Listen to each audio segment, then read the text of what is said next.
Welcome, listeners. This is the Beyond Cubed Food System Revolution podcast.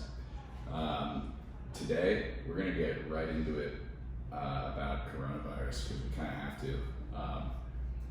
It's impacting us, it's impacting everyone around us. It's crazy. There's a ton of fun stuff to talk about. Fun? You have a much different idea of fun. Interesting stuff to talk about. And we're going to basically go at this from the viewpoint, the place of a small business, in evaluating what's going on. So we just see it through our eyes, basically. What's your name? Who are you? Chris Clark from Clark's Cubes. That's weird. It's nice to meet you. Nice to meet you. I would shake your hand, but... Social distancing measures are in full effect here at Clark's Cubes. Corona shake. This is Levi, our social media guy. Hi, I'm Levi, the social media guy. That's right. That's right. And basically, we're just going to get to it on talking about coronavirus, how it's affecting us, what's going on in the nation, what we think of it all as a small business.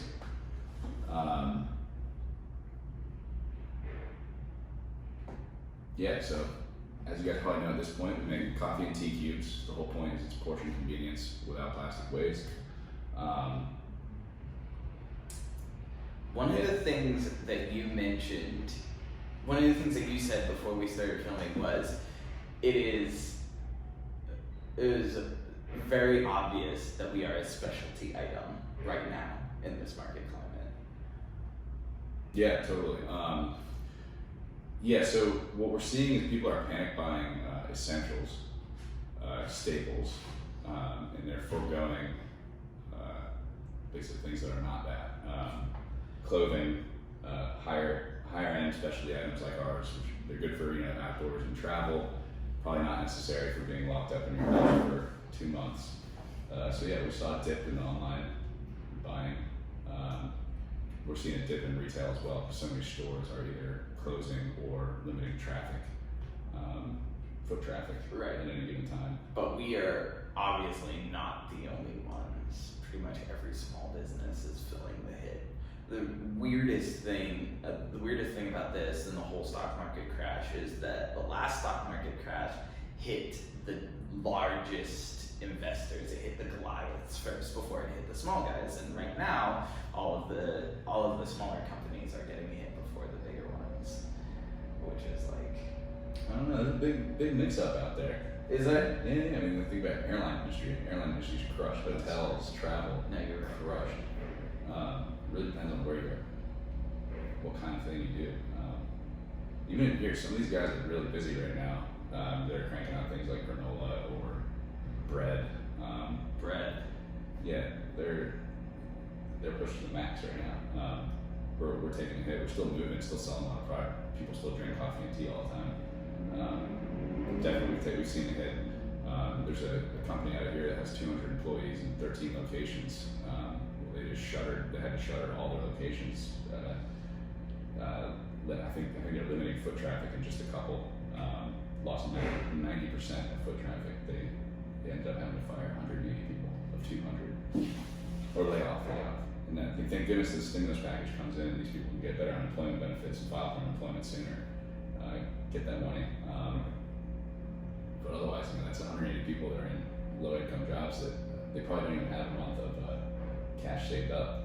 And we just know statistically from the census and our economists that more than 50% of people are in that case. They don't have a month of cash, and a ton of people are being laid off in these kind of roles. They rely on retail, foot traffic, in-person ordering, that kind of stuff. Yeah, man, it's wild. So I guess what I really want to be able to ask is what is the stimulus package, and then how does it apply to us? How does it apply to other small businesses? But that's such a big question to ask. So where do we even start? Where do we dig in? Let's get started. Let's start high level. So as you probably know, they proposed $2 trillion in funding. That's right. It passed the Senate, and now it goes to the House, which is not in session yet. When it is back in session, they vote on it, And basically what's in it, we were looking at it, is $1,200 to everybody who makes $75,000 a year or under, and $2,400 to couples making up to $150,000. Between $75,000 and $99,000 a year in earnings, that $1,200 shrinks down. If you make more than $99,000 a year, you're not getting anything. Like we said, unemployment benefits are expanded, so people can get an extra $600 a week for the next 4 months, I believe it said. And then they expanded that to self-employed and subcontractors as well, being or independent contractors being able to apply for that. Right. Unemployment. And like $500 billion is for large businesses, and this was the hang-up we were talking about before we started filming, where the Democrats thought there wasn't enough oversight for administering that $500 billion to these large corporations, and then they thought that the total number provided to hospitals and healthcare workers, I think it was $150 billion, was not enough. So it's a huge package. It's going to help a lot of people. I think the largest chunk, second largest chunk at $300-something billion goes to small businesses, and that's I assume is going to be mostly administered through SBA, Small Business Administration. We personally are working on an application for their coronavirus disaster relief loan. That's a federal level, so available to all U.S.-based companies. Encourage anyone out there who's running a company to apply. I know on the local and state level, things are starting to work as well. DC just made $25 million available where we're located to small businesses, so we've applied for that as well. Okay. I'm a small business. I drive rideshare. That's right. But there is a differentiation in the bill between small businesses like me, who are more in the gig economy, than small businesses like you, a human being who runs a company. Yeah. And they view you as an independent contractor. Right. Because they view me as a small business. Right. Just because of the way we're structured. Even though you did the recruiting and the social and all that stuff. Yeah. Right. I think you're still I'm still an independent contractor, which means I get $550 a week or $600.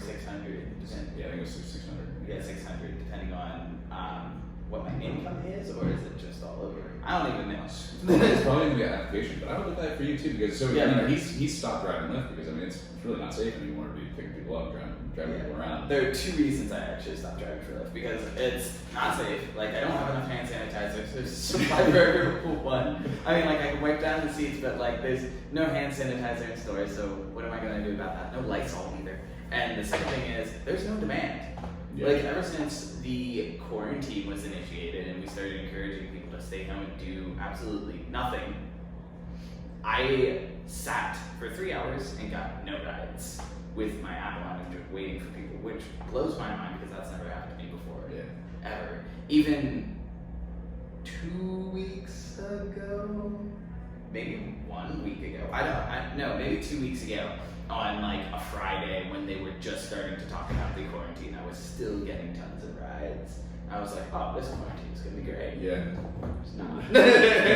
Ride this one out. Yeah. On fire, man. That joke hurts so much. Yeah. Dads everywhere rejoicing. There are. They're just crying and praying, thank you so much for doing it. I was seeing a lot of confusion out there though about where this $2 trillion is coming from. I know we touched on this, and you're you need to say that. Yes.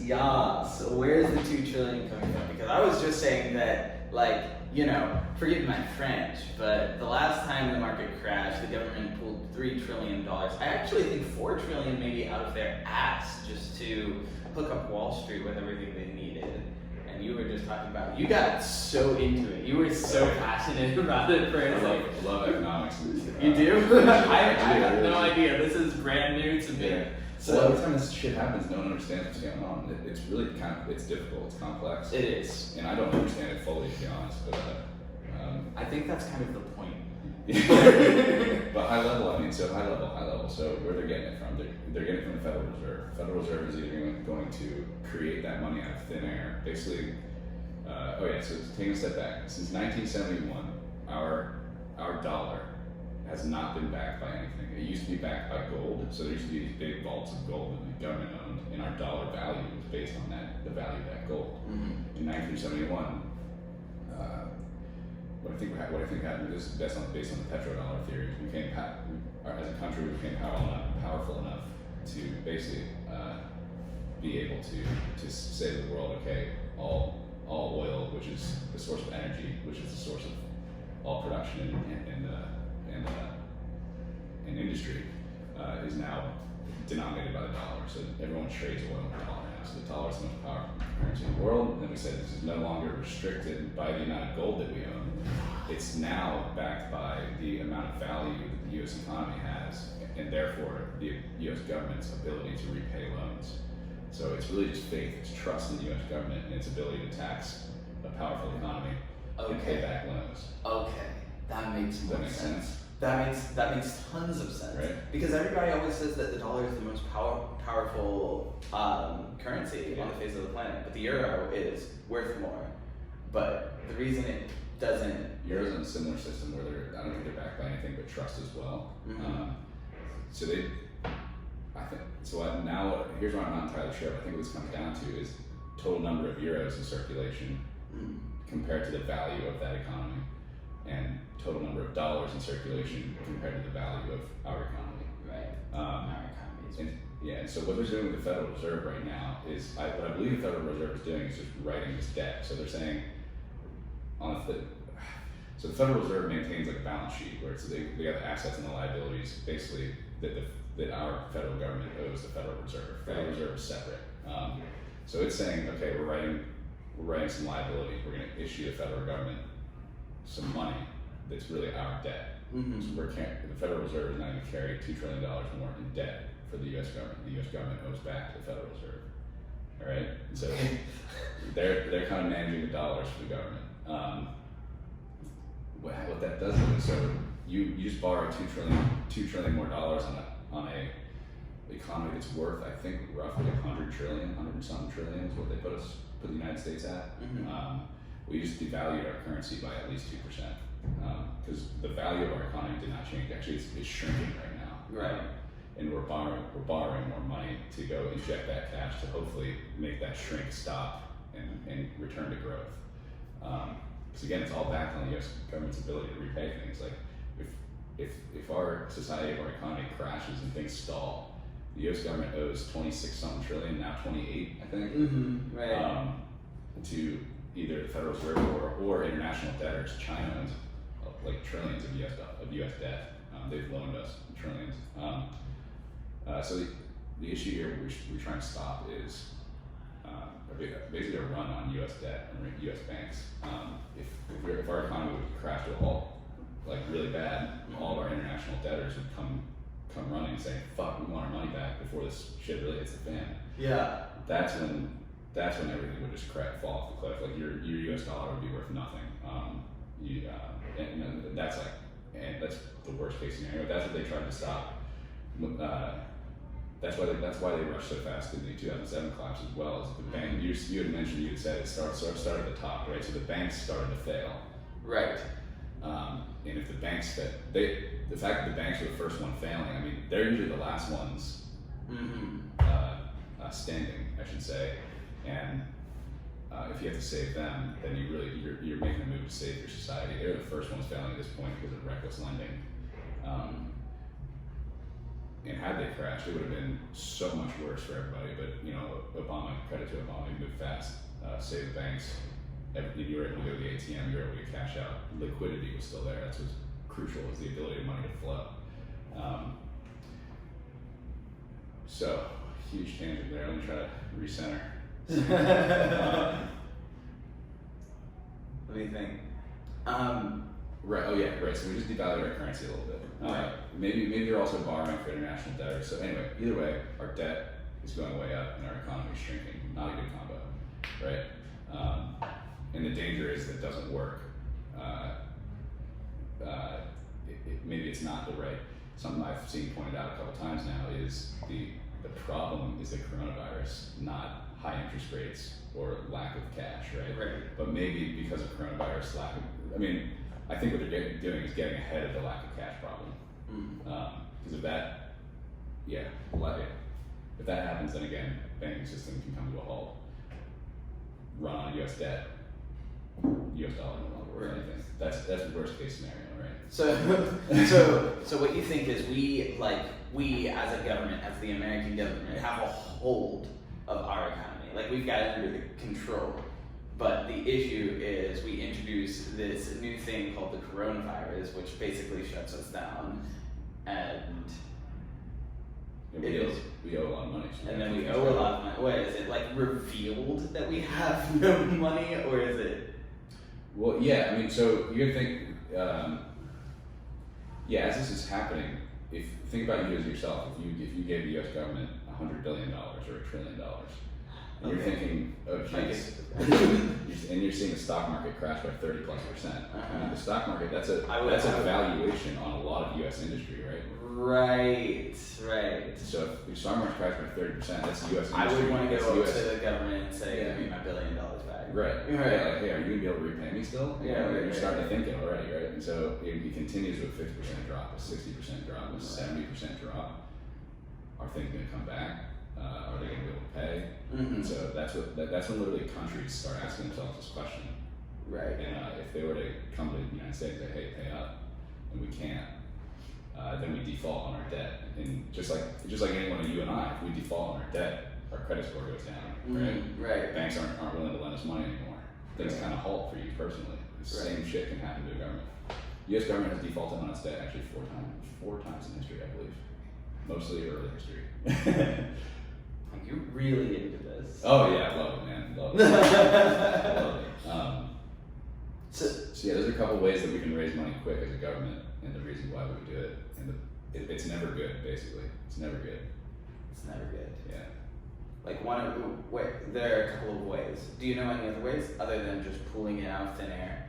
So writing the debt. So writing the debt is like pulling it out of thin air. But then like borrowing it from other countries, you're still writing debt, but like that cash is coming from someone. It's not just U.S. dollars adding to the pool of U.S. dollars. Okay. So we're just straight up devaluing our currency right now by $2 trillion, basically. Right. It's more dollars, and we're going to get them to the right places. That's the idea. It's getting to the right places, but everyone's money is now worth a little bit less. A little bit less. Yeah. A little bit less. Should it pass? It hasn't passed yet, right? And that money has to hit circulation, and Right. Yeah. But we're so huge, like $2 trillion probably isn't going to cause runaway inflation or anything crazy like that, where people are like, oh, I got $100 grand, now I'm going to buy. Now there's only 10 loaves of bread in the store, I'm going to pay $100 for a loaf of bread, and then that's how runaway inflation happens. And you start underwriting so many dollars that there's no value back and buy it. That there's no secret. Yeah. Like, oh yeah, and this is another thing I said that kind of you realize you gotta say this is money is a representation of value. So if the value is not there, right, eventually that skews that disconnect is going to catch up with the money, the dollar amount, the money value placed on that thing.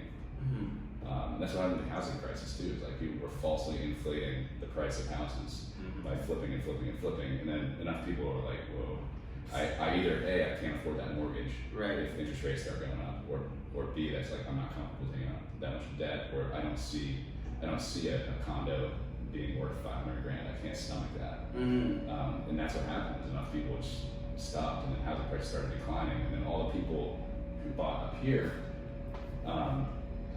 were stuck with a house that was now worth less than they paid for it. And then because housing prices started declining, interest rates started going up, so the banks saw it happening. Right. So all those variable rate mortgages that people latched onto really low percentages with were now getting really high. Right. And they could no longer afford the mortgage payments on a house that they owed more money than it is currently worth.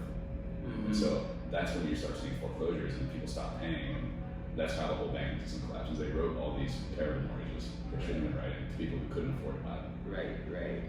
Falsely inflating the money representation of value of the houses far above the actual value of the houses, right? And then boom, it came back. So you can't escape value. Money is just a representation of value.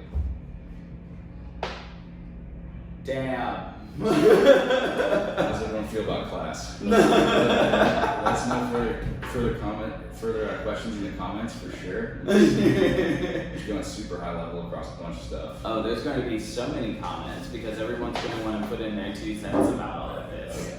Now we have to like take it back to where we're talking about like what is all of this to small business owners. Yeah, so in that 2 trillion, there was 365 billion, I believe, that was designated especially for small business loans. Right, and you glossed over this really quick for a minute. Yes, so I think the primary way that's going to be administered, I think mine still hasn't even been voted on by the House yet, but I think the primary way that's going to be administered is through the SBA, the Small Business Administration. Right. Government body helps small businesses find loans, get financing, and even just gives them guidance on how to operate. So they issue a lot of loans. I've known them previously because they do equipment-backed, asset-backed loans. So like if I want to buy a piece of equipment, I got to pay a manufacturer, so let's just throw out a number, $30,000. Okay.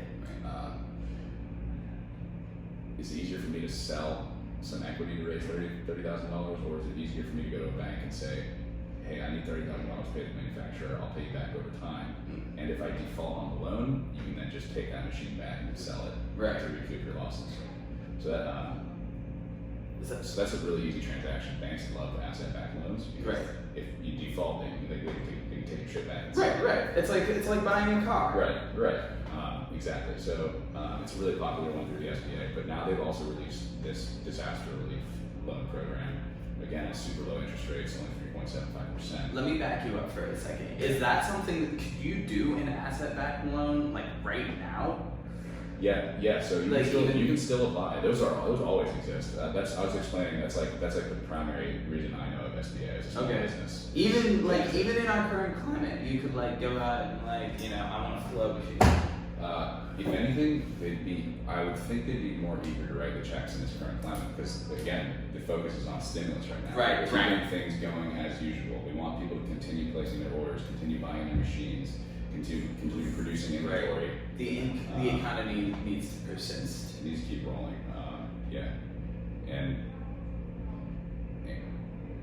But the U.S. government knows because of this coronavirus that the demand is not going to be there for a lot of industries for 3 months probably or more. Right. So they need to make it possible for businesses to feel comfortable continuing all their projects. Right. And continue their spending. All right. You see? I get it. it took me a minute to come around. So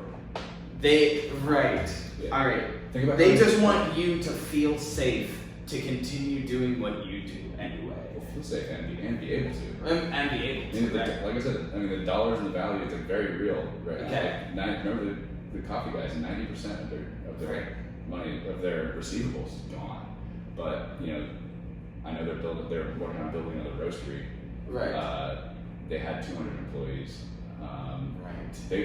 They have projects. They want to open more stores. Right. They have projects that cost money, and that money keeps coming due, but the receivables just dried up. Right. For a lot of people. Right. So the government's coming in and saying, hey, tell us how much. Like my microgrant application was like, tell us how much you thought you were going to make. Tell us in March. Tell us how much you actually ended up making because of the crisis. Tell us how much you owe in April.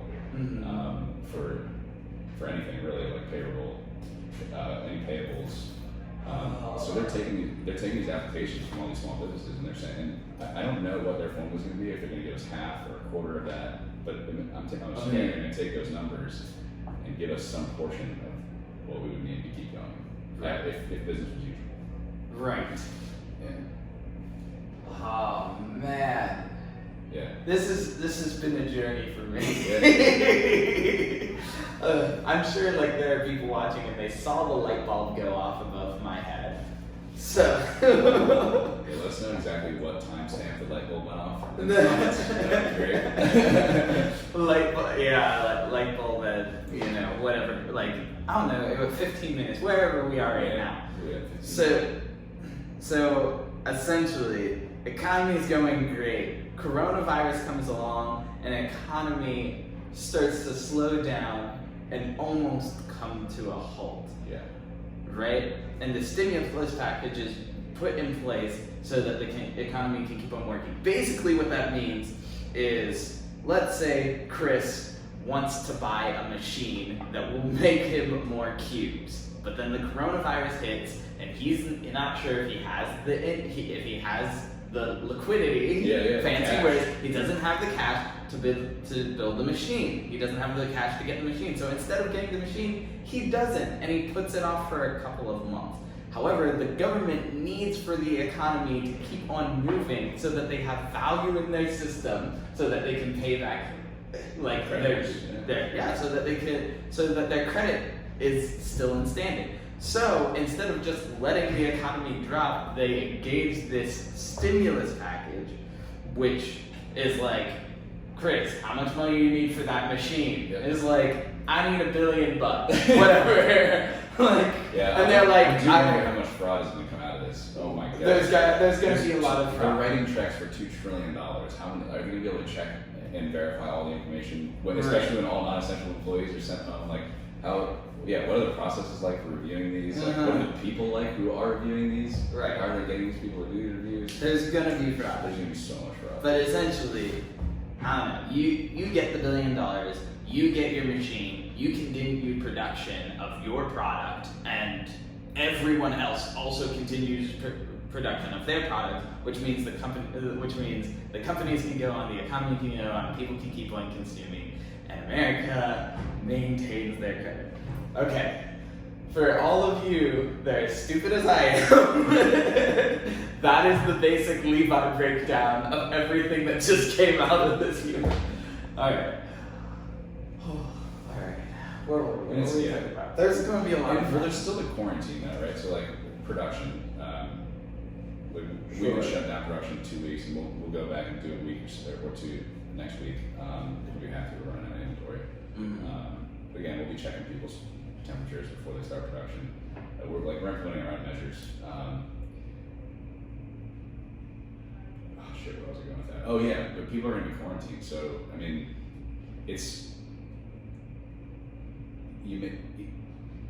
the money may not be just to get the production going. It's also just to make sure people can keep paying their bills that have already been due before they struck. And be able to keep paying employees if they can, or whatever is due that you can no longer pay because of the drop in receipts. Basically, I think is what they're trying to cover. Maybe they're not encouraging us to say no to quarantine and go back to production and all that stuff. They probably aren't, right? Like they're saying, but no, I got it. Yeah, we'll see. It's all up here. Yeah, totally. I do kind of feel silly for how long that took me to get though. I do. It was a lot. We kind of touched a lot of different places too before it all came together. Right. Man, oh man, I'm so proud of myself. So, what's going on with Clark's Cubes? What has happened in lieu of the coronavirus? It hit. There was a quarantine. I know that we slowed down production for a minute. What were the steps? What's going on? Yeah. So the past 2 weeks recap. Past 2 weeks or so, we saw a big hit on online traffic and sales. Right. We noticed that the retail purchase orders started slowing down. We're in a lot of specialty stores, not just groceries. Grocery stores are getting slammed right now, but pretty much anybody else is not getting slammed. Right. Most of them are shut down, actually, our accounts. So at the end of the month, we'll get our sales reports for retail, and we'll find out exactly how much it crashed. But we know from keeping the accounting system up to date with entering my purchase orders in the system that it's definitely slowed down big time in retail as well. Last few days have been picking up online again though. I think people have bought all their essentials that they need to buy. They've checked all their life needs off to make it through quarantine, and now they're kind of open to thinking about buying other things that maybe aren't as necessary as hand sanitizer, toilet paper, and food staples. Yeah. The toilet paper one makes me laugh. I still don't get it. It's so funny. Yeah. because it doesn't make sense. I bought 18 rolls of toilet paper in August, and that's the last time I bought toilet paper. Like, I don't get it, man. You might be wiping with your hand then. Shortly. If you haven't bought since August, and you got 18 rolls? Oh, man. On 18 rolls, yeah. I don't know. Maybe I'm How many doing rolls you got something left wrong. to make it through quarantine? I've got, you know what? I worry about it on a daily basis. I might have 9 rolls left. Jeez. Maybe I'm doing something wrong, but I do not go through toilet It's paper. an efficient wiper. You don't need to learn from me, guy. Yeah. One wipe. That's all you need. Take the paper, roll it up. Yeah, so we'll be alright. This is what we talk about on our podcast. Yeah, Alright, well, well, it's not rolling. But now it's actually rolling, so this will be in the podcast shoot. Yeah, that's basically a recap of things that are going on. If you're in a staple industry, you're doing freaking awesome right now. If you're not, you're getting crushed. Most people are getting crushed. Government's trying to keep the wheels rolling. They're still voting on stuff. Right. Basically, yeah. There's applications out there though, like Facebook came forward. They're doing giving grants to 30,000 small businesses. I think totaling $30 million or $300 million. 30, I think. I don't know. I don't know what's going on Facebook. Then that application is supposed to be pretty easy. I've got a whole list of funding applications. If you guys run businesses and you're wondering what to do, what you can do to secure some dollars, feel free to reach out, drop a comment, or whatever. Just our website has a contact form as well. I get those emails. Yeah, happy to share some knowledge if you need it. So what do you think is going to happen in the next 2 weeks with the coronavirus? Well, like in regards to just like cubes. It doesn't have to be big picture. Yeah, just small You can go small picture too. I can do that. Can you? I I mean, like, I believe in you, but I mean, doubtful. I do like going big picture. I do. But so the next 2 weeks, I think, like I said, the last few days we've seen a pickup in online. So I think people have addressed their essential needs. Okay. I think we're returned to more normal online buying.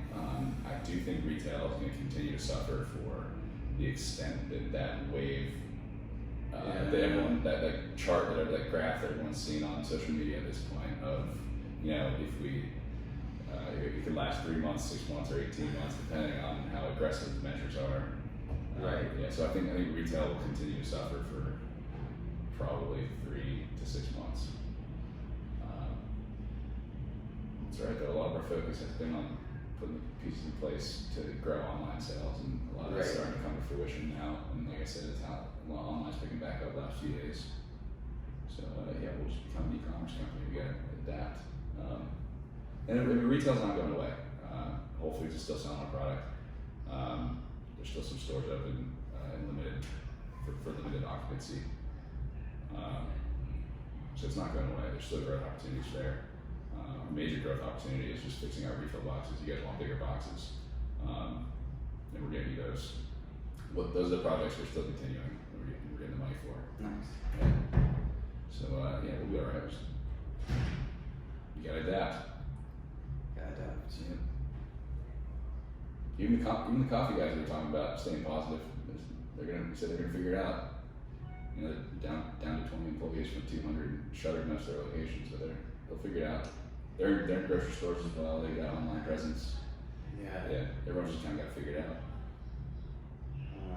All things with time. Yep. Totally. We'll be fine. Is that it? Well, yeah. Yeah.